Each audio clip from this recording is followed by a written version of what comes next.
Ya, bueno. Hola a todos. Hoy día es 21 de junio, es el Día del Padre, y hoy día voy a hacer una entrevista a mi papá, Luis Briceño Ampuero. Luis Teobaldo Briceño Ampuero, a quien ven ustedes ahí en la cámara tratando de acercarse para escuchar algo.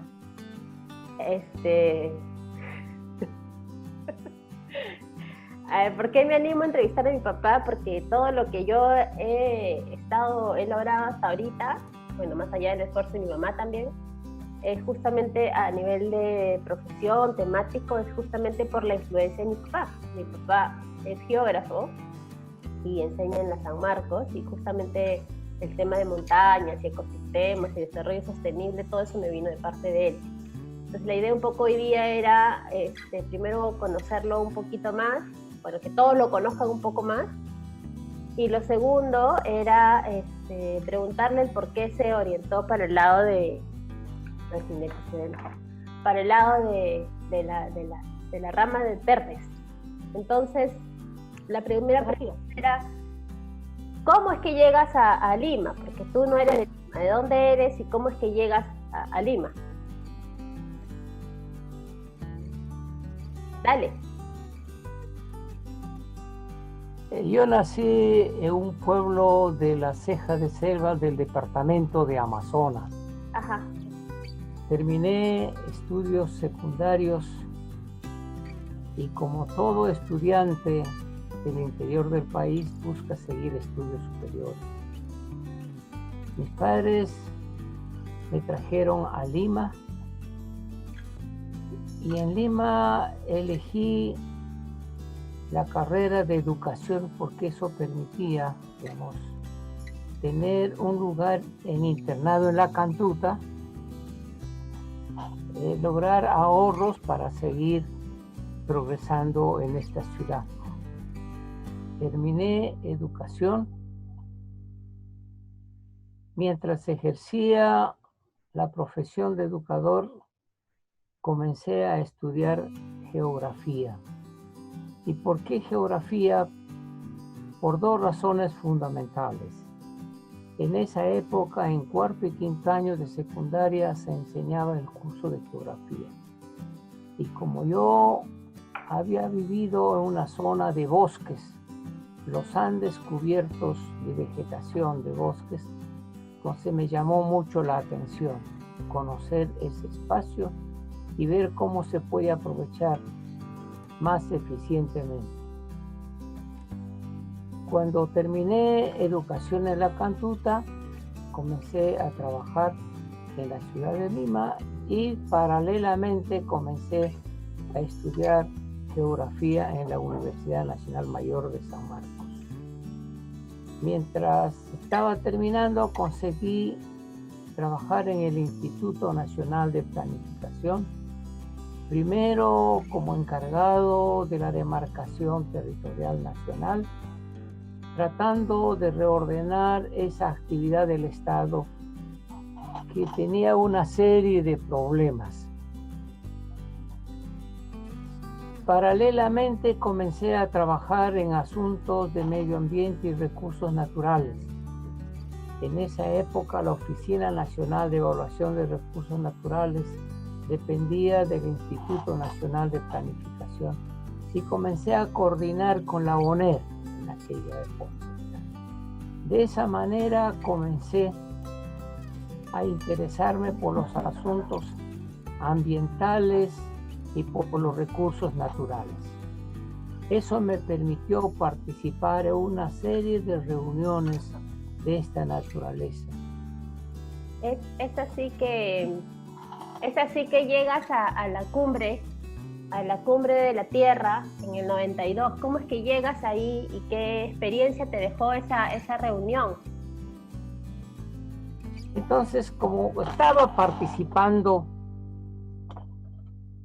de reuniones, comisiones que tenían que ver con medio ambiente, el desarrollo, el Perú se estaba preparando para participar en la Conferencia de Naciones Unidas sobre el medio ambiente y el desarrollo. Comenzamos a organizar la participación del Perú en esta sede mundial y a su vez comenzamos a coordinar con organismos de América Latina para tener una posición regional sobre el asunto. Y también formamos una comisión nacional para elaborar la propuesta del Perú para la Conferencia de Naciones Unidas. Es así de que logramos integrar la Comisión Nacional que viajó a Río de Janeiro en el año 92. De esa manera es que yo logro participar de esa reunión muy importante. ¿Qué te dejó esa reunión? Porque yo recuerdo que estuviste participando en varias de las reuniones, fue una reunión ícono para todos los que vemos el tema medioambiental, ¿no? Porque se llegaron algunos primeros acuerdos, y yo recuerdo que conociste también a Jacques Cousteau, te tomaste foto con él. ¿Qué recuerdos tienes de esa misma reunión, ya más así formal?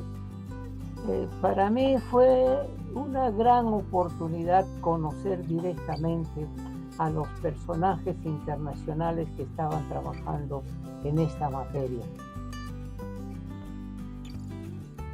Y comencé a plantear mis propuestas a esas personas. Eso me dio mucha seguridad. Y lo que más recuerdo es de que en esta reunión, paralelamente a los actos oficiales de las Naciones Unidas, se realizaban reuniones de organismos privados con participación de dirigentes de poblaciones nativas de los países del mundo. Se decía que además era la reunión de Naciones Unidas más grande que se había realizado hasta esa oportunidad. Tratamos ahí, entre otras cosas, definir el Tratado de Cooperación en recursos genéticos, por ejemplo.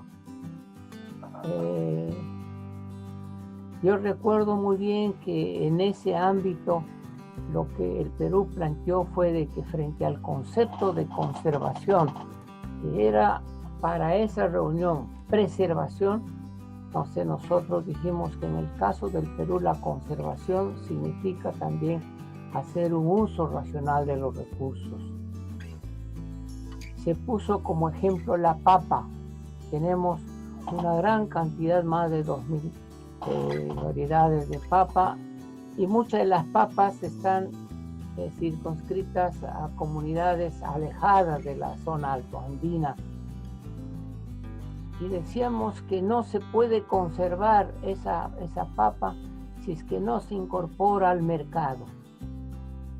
Felizmente, aunque se dijo de que el acuerdo de conservación ya se había definido, sin embargo, a partir de esa reunión comenzamos a interesar en el Perú para que mucha de esa papa nativa que ahora se consume en el mercado se pueda incorporar dentro del circuito económico. Y de ahí tú viajas a Holanda, ya nosotros estábamos, digamos, pequeñas, como para adolescentes, viajas a hacer una maestría, ¿cierto? Sí. ¿Esa maestría de qué era? ¿Cómo ayudó? Porque después... Sí, con las conexiones que había obtenido antes de la Cumbre de la Tierra, logré una invitación del Instituto Internacional de Ciencias de la Tierra y Medio Ambiente, el ITC de Holanda.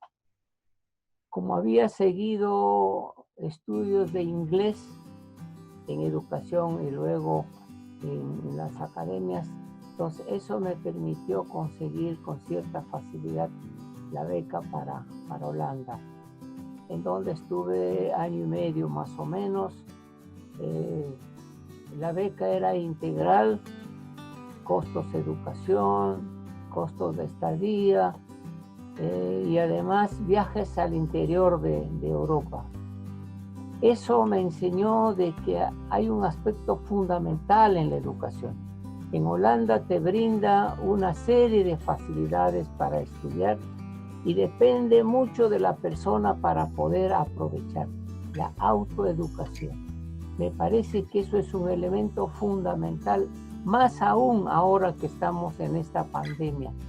Por eso se dice que los estudiantes que reciben clases a través del medio virtual, es muy importante que pongan el 70% de su esfuerzo para lograr desarrollar sus capacidades. Ya, y de ahí, padre, ahora tú eres, bueno, ya has estado en varias entidades del Estado, el Ministerio de Relaciones Exteriores, bueno, en el INDP inicial, pero ahora tú estás como docente en San Marcos. ¿De qué carrera y qué tal es esa experiencia en la docencia? Porque siempre que he hablado contigo me has dicho, sí, que a mis alumnos les explico sobre el tema de las montañas, cuando yo trabajaba el tema de las montañas, de los bosques. Entonces, ¿de qué se trata tu clase, tu sesión con los chicos? Antes de tocar ese tema, quisiera aclarar. Este trabajo relacionado al medio ambiente y los recursos naturales me permitió trabajar en el Ministerio de Relaciones Exteriores, primero en estos asuntos. Y dentro de Relaciones Exteriores, después del conflicto con el Ecuador, comenzamos a trabajar en desarrollo e integración fronterizos. Para mí fue una experiencia muy interesante porque las zonas de frontera, además de estar muy alejadas, han sido excluidas de todo proceso de desarrollo. Daba la impresión de que esta situación era conveniente porque los otros países no se iban a interesar en un espacio abandonado. Después del Ministerio de Relaciones Exteriores pasé a trabajar en el Plan Binacional de Desarrollo e Integración Fronterizo Perú-Ecuador, un espacio mucho más concreto en las zonas de frontera con el Ecuador. Para mí fue también una experiencia muy interesante porque mi departamento Amazonas es una zona fronteriza con el Ecuador. Entonces tuve la oportunidad de cooperar con ese espacio. Además, porque cuando estuve trabajando en el Instituto Nacional de Planificación, en la función de demarcación territorial, tuve la oportunidad de gestionar la aprobación de la provincia de Condorcanqui, por ejemplo. En esa época, coordinando con el presidente Belaúnde, cuando llevamos la propuesta al presidente, él comenzó a preguntarse qué nombre le ponemos. Y después de consultar por ahí, dijo Condorcanqui, que significa que mira, que domina desde la altura. Entonces, mi trabajo después de Relaciones Exteriores fue en el Plan Binacional Perú-Ecuador. Y paralelamente comencé a trabajar en la Universidad Nacional Mayor de San Marcos. Ya terminé mis funciones en el Plan Binacional y ahora estoy dedicado fundamentalmente a enseñar en la Universidad de San Marcos. Enseño algunos cursos como Geografía del Trópico Húmedo, Geografía de las Zonas Áridas, Desarrollo Sostenible, en cuya discusión también participé, y en algunas oportunidades Geografía Política. ¿Y cómo ves a los jóvenes con estos temas? A los jóvenes en estos temas de desarrollo, el tema de los ecosistemas en que tratas. Entonces, como geógrafo, me interesa, además de clarificar una serie de conceptos en geografía. Primero, la geografía en los últimos años ha decaído en la educación primaria, secundaria y superior. Y además porque hay una serie de conceptos cerrados. En San Marcos oficialmente la geografía es una ciencia social, pero la geografía no es una ciencia social exclusiva, porque estudia procesos sociales sobre territorio y territorio está claramente definido en la Constitución, ¿no? Como parte del planeta Tierra. Pero estudia también la geografía física, el territorio, que es la parte del planeta Tierra tridimensional que le toca administrar a un Estado. Entonces, primero hay que aclarar estos conceptos para poder ubicar, digamos, a la ciencia geográfica y poder definir con claridad su participación en el desarrollo nacional. Y es así de que ahora estamos trabajando en temas de actualidad que son de mucha importancia. Ya, padre, ¿no? Como para ya terminar, algo que quieras decir sobre este tema y que justamente en este marco de pandemia, ¿no? Que tiene mucho que ver con la participación humana en la intervención de los espacios ambientales, en la interrupción de los espacios naturales. ¿Qué es lo que te gustaría dejar como mensaje? Hay un dicho filosófico muy antiguo que dice: todo cambio, todo desarrollo, toda revolución nace de una crisis.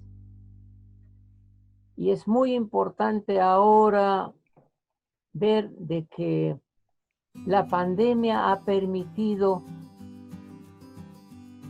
desarrollar esos valores que antes los estábamos olvidando. El valor de la familia, de la solidaridad que nuestra familia ha experimentado muy cercanamente. Inclusive la misma existencia del hombre. Cuando enseño geografía de las zonas áridas, les explico de que el hombre biológica, socialmente, política, culturalmente, es el resultado de la interrelación con el espacio físico de las zonas áridas. Entonces, el mismo hombre es resultado de un cambio climático que se produce más o menos hace 5 o 6 millones de años en la Tierra con un proceso de desertificación en el África. Entonces, muy importante saber de que esta pandemia ha permitido de que se comience a replantear una serie de nuestros comportamientos. El otro aspecto es que estamos en un marco de un proceso acelerado de desarrollo científico y tecnológico, pero a su vez estamos en un proceso de cambio climático. Eso significa de que este cambio climático, a pesar de que todavía no se manifiesta con toda la fuerza, porque yo creo que va a ser, digamos, catastrófico, ya comenzamos a observar, a ver sus efectos negativos en la población. Y quisiera contarles, compartir con ustedes una experiencia que he tenido en la Universidad de San Marcos. Yo les decía de que la tradición de zonificar y ordenar el territorio viene desde esos 5 millones de años y se ha mantenido en los pueblos originarios del Perú. La cultura prehispánica e inclusive preinca fue una de las que desarrolló con mayor precisión el proceso de zonificación, identificar los subespacios en el territorio nacional y en función de eso definir, digamos, qué hacer, cómo utilizar lo que es el ordenamiento territorial. Mucho más detallado que los procesos de zonificación, ordenamiento territorial que actualmente realizamos con la tecnología más moderna, la geomática. Les conté de que aquí cerca de Lima, en San Pedro de Casta, que está muy cerca de Marcahuasi, la microzonificación, los pisos ecológicos son, digamos, con diferencia de 50 metros. El maíz que se cultiva en San Pedro de Casta es un maíz amiláceo y 50 metros más abajo en la quebrada se cultiva un maíz morocho para cancha. Las papas también se clasifican en función de los pisos ecológicos. Les conté esto a mis alumnos y una estudiante se interesó en hacer el estudio, digamos, de ese proceso de zonificación. fue, estuvo 15 días, regresó y me dice, profesor, ya no sucede como usted nos ha dicho. La mayor parte de la población ha comenzado a sembrar blanquillo y frutales, porque eso es lo que demanda el mercado. Y ya no se produce bien como antes se producía la papa, la quinoa, el maíz. ¿A qué se debe eso? Cambio climático. Cuando fui hace unos 3 años a Obrajillo, que está, digamos, por ahí cerca, un campesino me dijo, mire señor, en la comunidad que está en la parte alta, ahora están cultivando muy bien lo que antes cultivábamos en esta zona. ¿Qué estamos haciendo en el Perú, digamos, para lograr un proceso de adaptación adecuado al cambio climático? Estamos haciendo muy poco. Entonces me gustaría incentivar estos aspectos en la formación de los geógrafos para ser mucho más útiles, digamos, a la ocupación adecuada de un territorio muy heterogéneo, muy difícil y sujeto a una serie de riesgos naturales. Ojalá se logre estos objetivos. Qué formal, ya. Ya, pa, eso era. Muchas gracias por la entrevista y que tengas un bonito Día del Padre. Gracias, gracias. Sabes que te admiro mucho y ay, cada vez que lo digo, y que te quiero mucho. ¿Ya? Muchas gracias, hija, y cuida a los nietos. Chao, pa.